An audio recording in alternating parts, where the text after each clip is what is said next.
Cheers, mate. So time to get into some math again. And yeah, if you don't want to watch, that's fine. That's fine. But hey, I'm just here. Here's my supposition. Modern comics aren't worth a cup of coffee. Now, you know what surprised me? I was looking at the averages, and the average cup of coffee for you in 2022 to go out and go to a restaurant or Starbucks or wherever, purchase a cup of coffee is $4.90. Now, to be fair, most restaurants you go, it's the bottomless cup. So I'm not just purchasing one cup of coffee. I'm purchasing as many as I can drink at that particular sitting. That's fine, whatever. But $4.90, wow. You know what's funny is that if the average price for a comic for you to buy in November 2022 is probably a little under $4.90. But here's the weird thing. Again, this is where the math comes in. I was using my 80-20 rule, and I was thinking, like, how many issues have been published since modern comics are 1985 and up? Let's pretend, and I couldn't get into the whole math. This gets very complicated, but just pretend DC puts out 50 titles a month. Marvel puts out 50 titles a month. Everybody else puts out 50 titles a month. Again, it's way more than that, but I'm just being very conservative. So 150 titles a month, it's about, 66,600 different issues. Now, what do I mean by an issue? Like Amazing Spider-Man 300 is an issue.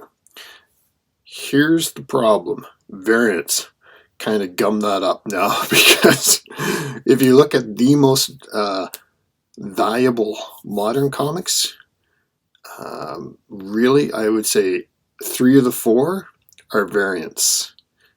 They're all like crazy high condition, but it's variants like those 1 in 100s have become sort of the ones, if you luck out and hit the correct variant, it just becomes astronomical in value, right? So anyway, let's get into this. Like, I'll put up the spreadsheet. Let's pretend the average value of a comic is the same as a cup of coffee, $4.90, 66,600 issues. So running through that now, of course, that's the number of different issues. Way more comics. Like if you think of what an average print run might go for you'd have to times that 66,000 by like 25,000 individual issues on average. So millions of comics, right? But we're not concerned about that. We're just, how much would an issue go for? So as I said, 80% of them are basically, the average is $1.23. They're dollar bin books. The vast majority of comics, I know this is hard to grip for some people, but the vast majority of comics put out since 1985 are dollar bin books. A good way to think about this is when you go into your local comic shop next time, 80% of modern comics published, they're not even going to carry. They won't even have them in their shop, more than likely. Maybe they'll have some, whatever. They will have the kind of that top 25%. And those will be, or top 20, those will be like dollar bin books. It's not until you get into like tier 2 that they actually become wall books. Like those are the ones they have up on their walls, and ooh, look at that. And they're usually, between $20 to $100. Tier 3, they probably have in a case or secured somewhere, right? If they have them at all. But it's kind of a neat way to think about it. Like, so tier 0 are the ones they don't even bother carrying. If they have them, they're probably at a warehouse somewhere. Tier 1, they have in the long boxes. Tier 2, up on the walls. Tier 3, secured. Tier 4, now you're getting into consideration for theft. Anyway, I just thought that's a really kind of cool way to classify it. I was thinking a lot about this, and here's what I came up with. It's funny because during the pandemic, um, people weren't going out to their local comic shops or they weren't going to shows, and you didn't always see those bins and long boxes of comics. Even if you do go to your local comic shop, you're looking at the stuff that the dealer thinks they can sell. So they may have more back at the shop or back in the warehouse somewhere that they just don't put out because they think there's no chance that anybody wants it. So anyway, $1.23, yeah. But anyway, like during the pandemic when people weren't going out, you had all these YouTube channels like, oh, we had this high sale of this and that, and people, like, not me, but people were getting the stimulus checks and whatnot. I was still working. Yeah,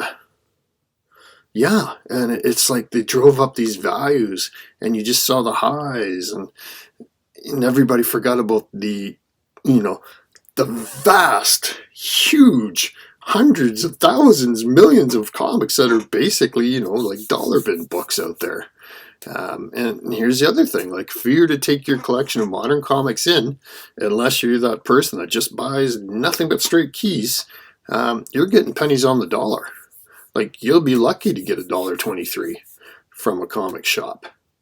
That's just facts. I mean, because they have to make a profit as well. So anyway, I have, if you see like that $1.23 and with the highest average of 1960, I could probably count with my fingers and toes the number of modern books that issues that sell for more than 5,000 consistently. Like, they have to be super high grade. Just to name a few, like a Spawn #1, either the error print or a CGC 99. Yeah, it goes over $5,000. Vengeance of Bane, special #1, CGC 9.9, sold for $5,700. Edge's Spider-Verse #2, the 1 in 25 retailer incentive.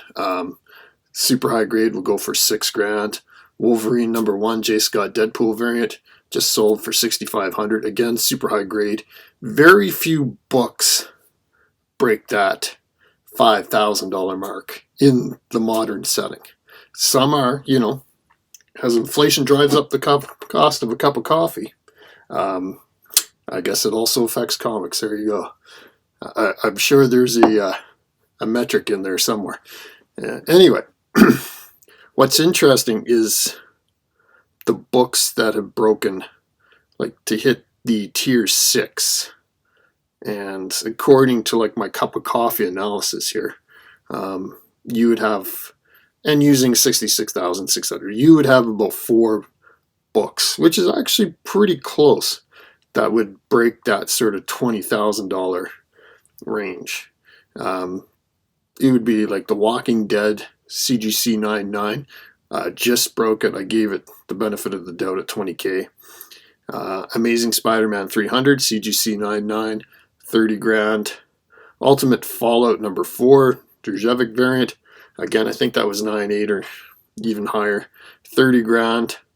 And the winner, the absolute winner of modern books right now at this moment, is Amazing Spider-Man #667, Del Auto 1 in 100 variant, $33,000 just sold for not too long ago. Anyway, a little fun analysis there. It's the other thing that was really revealing is, I mean, modern age Spider-Man has dominated the values for modern age. I mean, Spider-Man is the clear winner of comic book values since 1985. And the other ones I was looking, but you can see, like, of that tier 6, 3 of the 4 are basically Spider-Man books. So just as a little addendum, wrap that up. Spidey's the king. Grade, incredibly important for those higher values. Variants, tons of them these days, but you never know which ones are going to be worth it, which ones are not. The one thing I didn't talk about was signatures. Signatures can drive up the value of a book as well. And one person I should mention, and this will get on to my next video about, now that we've kind of handled values of modern books, it's what are the value of modern comic creators. That's kind of an interesting discussion. But anyway, signatures play a role. Todd McFarlane, it's amazing. Like a lot of the Spawns, a lot of the Amazing Spider-Mans, his run, he's definitely a player in the most valuable books. Even his Batman covers command somewhat of the price. So, interesting topic. So there you go. But remember, I mean, the vast majority of the comics published since 1985 really aren't worth a cup of coffee. But you do have a few that are. So enjoy your comics. That's always been my message. Enjoy your comics. Don't worry about the values. You may get lucky and have some that are worth money. Great. But honestly, you'll find the ones that you enjoy the most are probably the ones that are worth the most. Anyway, bye for now.